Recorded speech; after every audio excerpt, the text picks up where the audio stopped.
নমস্কার, সাবনাভিক নিউজ নেটওয়ার্কে স্বাগত। বসন্ত উৎসবের পাশাপাশি ভোট উৎসবের প্রস্তুতি শুরু হয়ে গিয়েছে বাংলা জুড়ে। অন্যান্য দিনের মতোই বিশেষত সাধারণ মানুষের কাছে পৌঁছতে ছুটির দিনকেই টার্গেট করছেন প্রার্থীরা। রাত পোহালেই দোল, তার আগের দিন একে অপরকে আবির মাখিয়ে প্রচার শুরু করলেন যাদবপুর কেন্দ্রের তৃণমূল কংগ্রেস প্রার্থী অভিনেত্রী সায়নী ঘোষ ও সোনারপুর দক্ষিণ বিধানসভা কেন্দ্রের বিধায়ক লাভলি মৈত্র। রাজপুর সোনারপুর পৌরসভার 25 ও 26 নম্বর ওয়ার্ডে এদের নির্বাচনী প্রচার সারেন তারা। বাইকে, টোটো এবং গাড়ি নিয়ে এই দুই ওয়ার্ডের নানান এলাকা পরিক্রমা করেন। বহু জায়গাতেই মহিলারা বাড়ি থেকে বেরিয়ে এসে তাদের ফুল দিয়ে অভ্যর্থনাও জানান।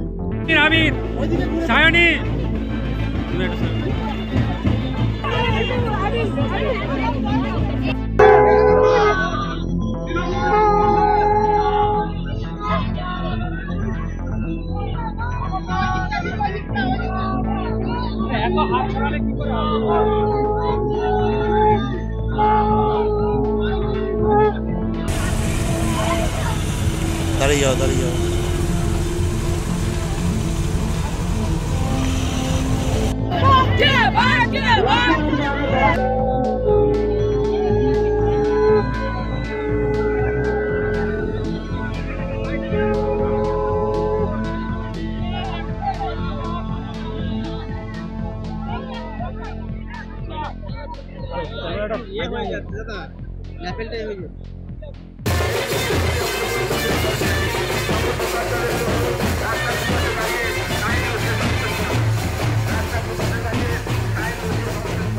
পাশাপাশি শিব মন্দিরে পুজো দেওয়া নিয়ে বিজেপির কটাক্ষর প্রসঙ্গে মুখ খুললেন সায়নী ঘোষ। কি বললেন শুনবো।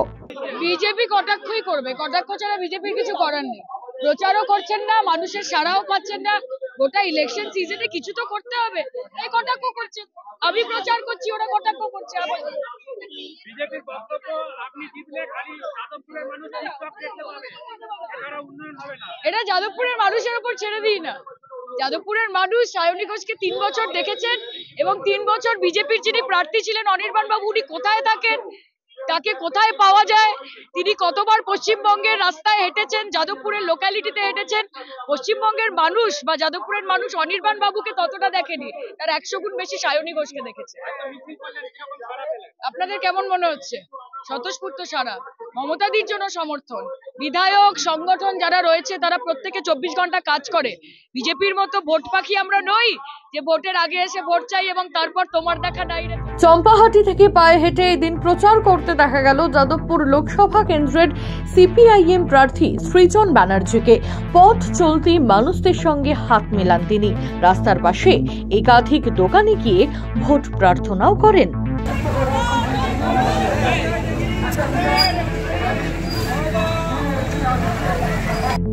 আপনাদের আশীর্বাদ বেশি আসছে, দুর্নীতি আমাদের মাথার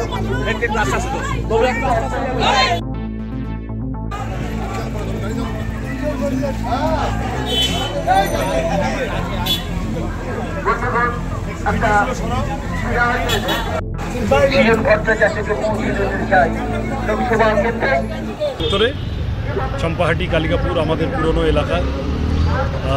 মানুষের যা স্বতঃস্ফূর্ততা পাচ্ছি, মানুষের চোখ মুখ বলছে যাদবপুর এবার অন্য কথা বলবে। তোলাবাজও নয়, দাঙ্গাবাজও নয় এবং পার্ট টাইম এমপি নয়।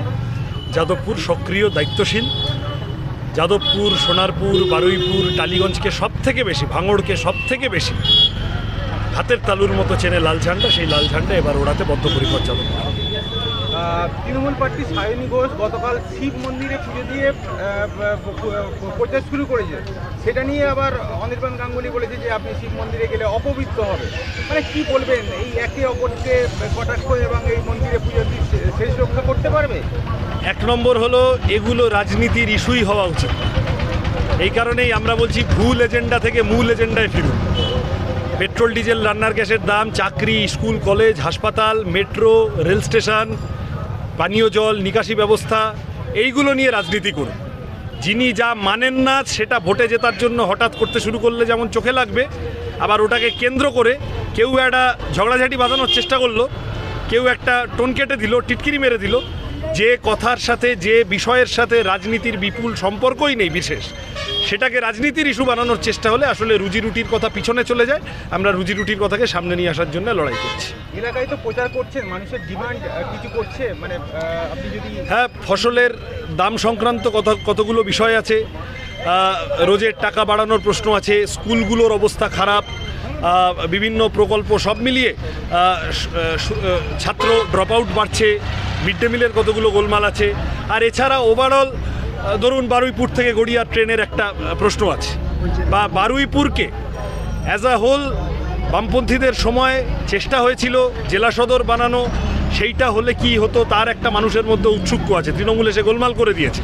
আমাদের হাসপাতাল, একটা স্টেট হসপিটাল, মেডিকেল কলেজ তৈরি করানোর জন্য যা করা যায়, রেল স্টেশন, কতগুলো আন্ডারপাসের প্রশ্ন আছে, এই ধরনের দাবি দাওয়া যা এমপির পারভিউয়ের মধ্যে আছে, নোট করছি। মানুষ বলছেন সুযোগ হলে অবশ্যই সাংসদ হিসেবে যে ফান্ড অ্যালটেড সেখান থেকে এই কাজ করার চেষ্টা করব। শিব মন্দিরে পুজো দিয়ে সোনারপুর বাজার এলাকা থেকে বৈকুণ্ঠপুর মোড় পর্যন্ত প্রচার সারলেন যাদবপুর কেন্দ্রের বিজেপি প্রার্থী অনির্বাণ গাঙ্গুলি। সোনারপুরের দলীয় কর্মীদের উপর হামলা নিয়ে রাজ্যের শাসক দলকে নিশানা করেন তিনি।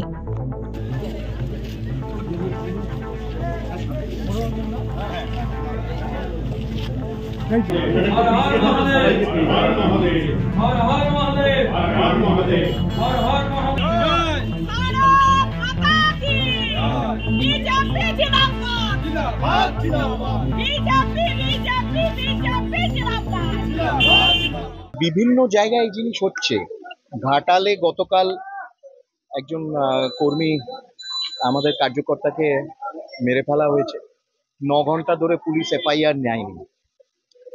হিরণ সেই থানায় বসেছিল, এখনো বসে আছে। 9 ঘন্টা তারা বসে থেকেছে।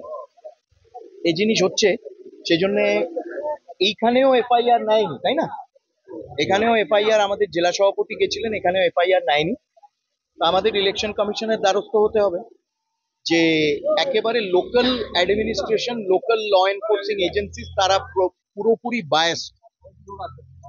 ভারতীয় জনতা পার্টি কার্যকর্তাদের বিরুদ্ধে তারা বায়াসড, পার্টির বিরুদ্ধে তারা বায়াসড। তারা রুলিং পার্টির, এখনো এমসিসি লাগু হয়ে গেছে, তাও তারা রুলিং পার্টির মাউথপিস, রুলিং পার্টির স্কোয়াড হিসেবে কাজ করছে। এটা ইলেকশন কমিশনকে আমরা কমপ্লেন করব। ইতিমধ্যে যা যা কমপ্লেন করার সেগুলো করা হয়েছে, আগেও কমপ্লেন করব, এবং এটা একটা নর্ম হয়ে যাচ্ছে। কিন্তু আশা করব যে ইলেকশন কমিশন এটা খুব নিরপেক্ষভাবে এবং খুব স্ট্রংলি এটা কিন্তু নোট নেবে। অন্যদিকে অনির্বাণ গাঙ্গুলিকে কটাক্ষ করতে পিছু হটলেন না সোনারপুর দক্ষিণের বিধায়ক লাভলি মৈত্র। তার অভিযোগ, অনির্বাণ গাঙ্গুলি ভয় পেয়ে নানান রকম অভিযোগ করছেন, মানুষের সমর্থন নেই বলে ভয় ভুলভাল বকছেন বলে পাল্টা কটাক্ষ লাভলির। যেদিন থেকে কর্মী সম্মেলন করা হয়েছিল, মিনি ব্রিগেড দেখেছে সোনারপুর দক্ষিণে, তবে থেকে ভয়ে কাঁপছে এবং বিভিন্ন রকম মিথ্যে অভিযোগ করছে। কোনো দোকানদার যদি স্বতঃস্ফূর্তভাবে বিজেপির পতাকা লাগাতে না দেয়, সেটা কি তৃণমূলের দোষ? আমাদের তো কিছু করার নেই। মানুষ ওদের সমর্থন করছে না, মানুষ ওদের ছুঁড়ে ফেলে দিচ্ছে, আমাদের কিছু করার নেই।